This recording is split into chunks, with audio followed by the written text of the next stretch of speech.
वतन की आखिरी सांस झांसी की रानी की कहानी। सन 1857 वो साल जब हिंदुस्तान की मिट्टी में बगावत की चिंगारी जल उठी थी। हर ओर अंग्रेजों के जुल्म का अंधेरा था, लेकिन उसी अंधेरे में एक रोशनी थी, झांसी की रानी लक्ष्मीबाई। रानी जो सिर्फ एक नाम नहीं थी, बल्कि उस जमाने की औरतों के दिल की आवाज़ थी। वो तलवार चलाना जानती थी, घोड़े पर सवार होना उनका शौक नहीं, उनका फर्ज था।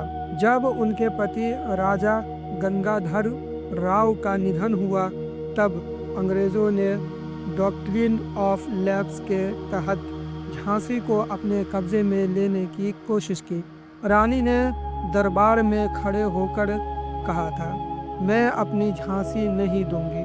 वो सिर्फ एक वाक्य नहीं था, वो एक कसम थी, एक ऐलान था, एक औरत भी वतन के लिए जान दे सकती है। रात दिन उन्होंने अपने सैनिकों को तैयार किया, तलवारें तेज की और शहर की दीवारों पर खुद पहरा देने लगी।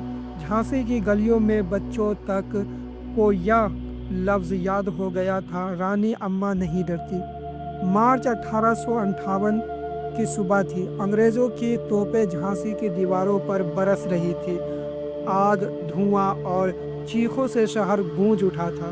रानी ने अपनी कवच पहनी, अपने बेटे को पीठ पर बांधा और घोड़े पर सवार हो गई। उसके साथ उनके वफादार साथी झलकारी बाई, काशी बाई और गुलाम गौस खां आखिरी सांस तक लड़े। रानी ने हर मोर्चे पर खुद दुश्मनों का सामना किया। उनके तलवार बिजली की तरह चमक रही थी और उनकी आंखों में एक ही आग थी, वतन की आज़ादी। जब अंग्रेजों ने शहर को चारों तरफ से घेर लिया, तो रानी ने अपने सिपाहियों से कहा, अगर जिंदा रही तो झांसी की इज्जत बचाऊंगी, अगर शहीद हुई तो वतन की मिट्टी में मिल जाऊंगी। रात के अंधेरे में वो अपने बेटे के साथ दुश्मन की फौज को चकमा देती हुई निकली। कानपुर और कालपी तक उन्होंने लड़ाई जारी रखी। हर बार तलवार उठाते हुए वो यही कहती, मौत से डरने वाली रानियां इतिहास नहीं बनाती। 17 जून 1858 ग्वालियर के मैदान में आखिरी जंग हुई।